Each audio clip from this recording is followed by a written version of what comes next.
Welcome to something short and sweet. This week, not on the Parsha, but on the aftermath of Purim. Two great stories. My father, of blessed memory, used to tell of the time that a woman came to him. He was a psychologist, so a client came to him and was very disturbed. The wife of the president of the shul would not say good Shabbos to her. My father said to this woman, perhaps she doesn't have a good Shabbos to give to you. Think about her. Look at her after shul on Shabbos. You're upset that she doesn't give you a good Shabbos, but she very likely is unhappy. She can't share with you if she doesn't have it herself.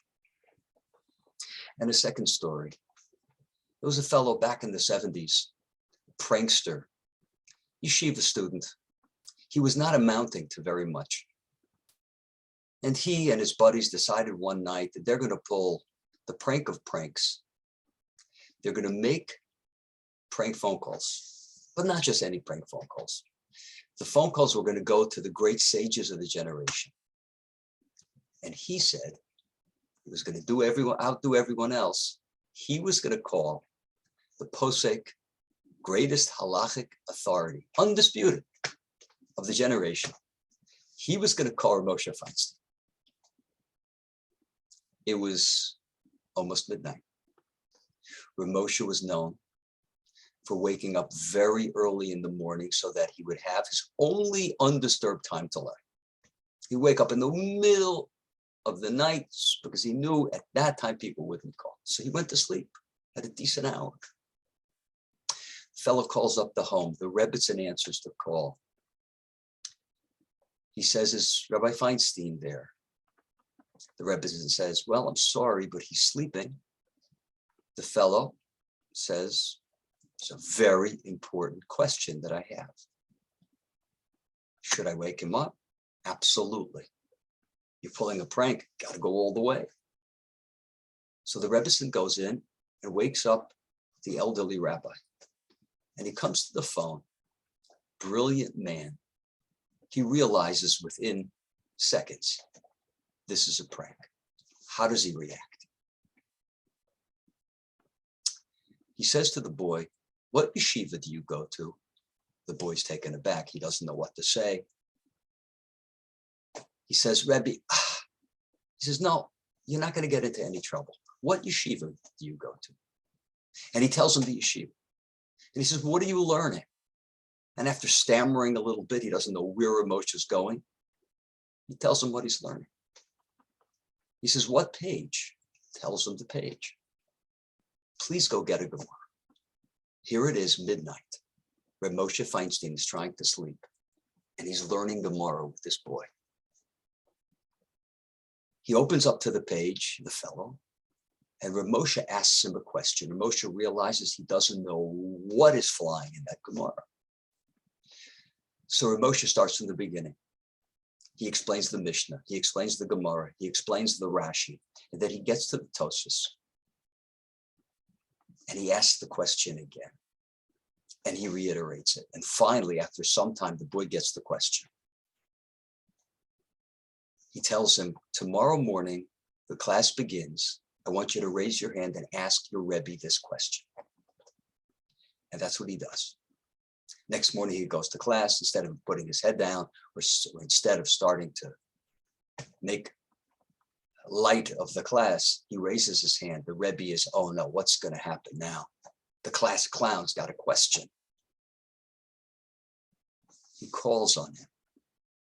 He asks the question after explaining the steps. The Rebbe is blown away. He said, how did you come up with that question? He said, that question came from Moshe Feinstein. He said, Moshe Feinstein, what are you talking about? You spoke to Moshe Feinstein? I said, yes, I spoke to him last night.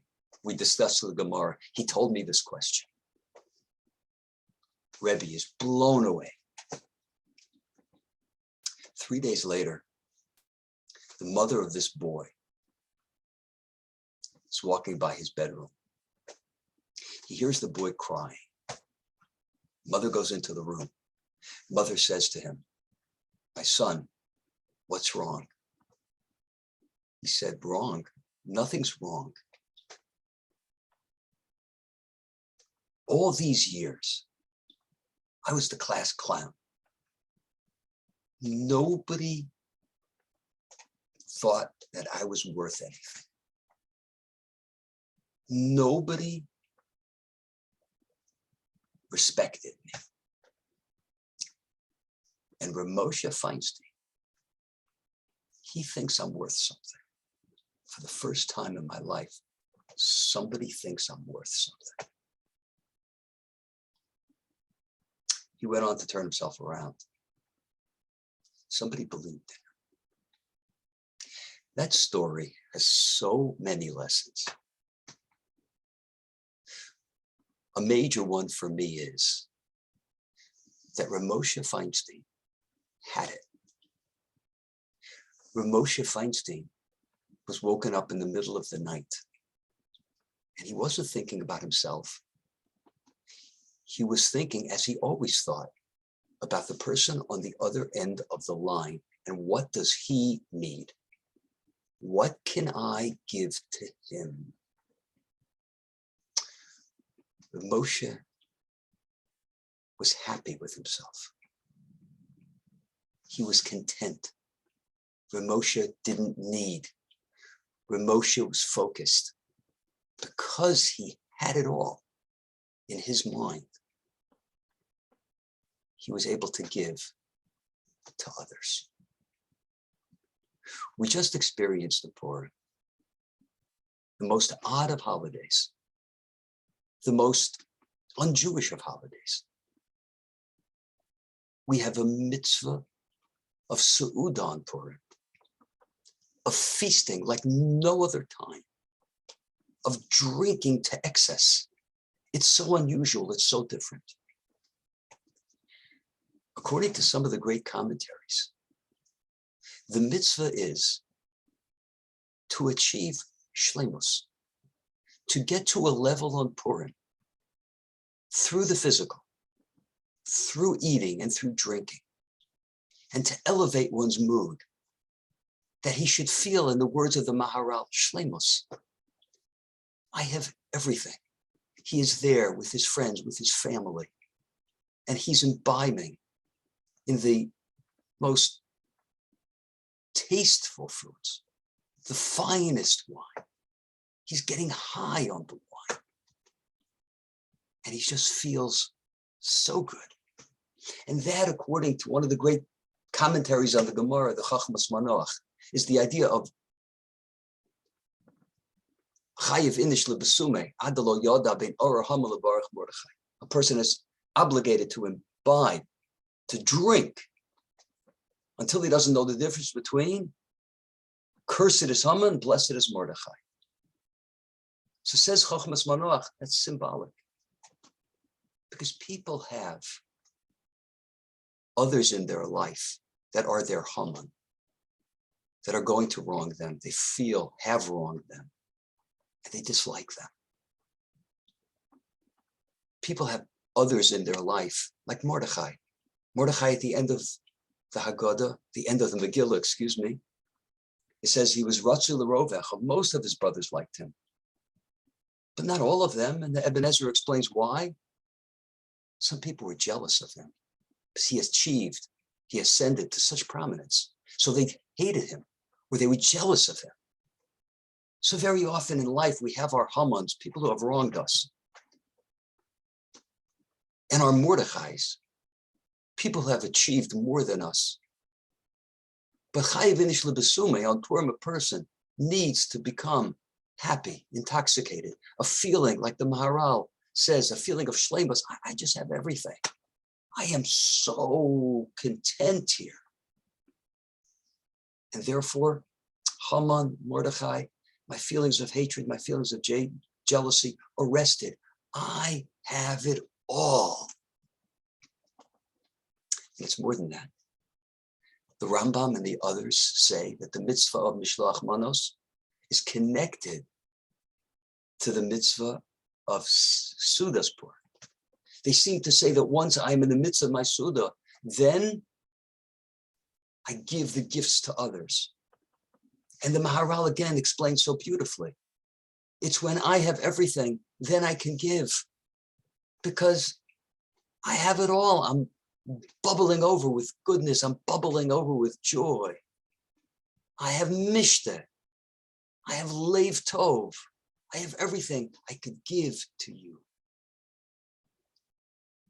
Purim is a model. Seudas Purim is a model for the rest of the year. If a person could be mistapik, if a person can be content with what he has and revel in it and rejoice in it, in the life that he has, in the comforts that he has, in the relationships that he has, and he can focus on it, starting with the breath that he takes. Our sages tell us on the pasuk in Tehillim, Kol Hanashama Tahala, Kol, every soul should praise God. And the Gemara says, Al Kol Neshima Al Neshima, on every breath I breathe, I live another moment. It's so exciting. Then I don't worry about other people except to give to them because I have so much. Pasuk in Mishlei, Proverbs 15:15, Tov Lev Mishta Tamid. The person who has a Tov Lev, the person who's so full, the person who has so much, who rejoices in what he has. Mishta Tamid. He has, as the Vilna Gaon explains, he has a Mishta. He has a Purim Seuda. All the time. Tov Lev.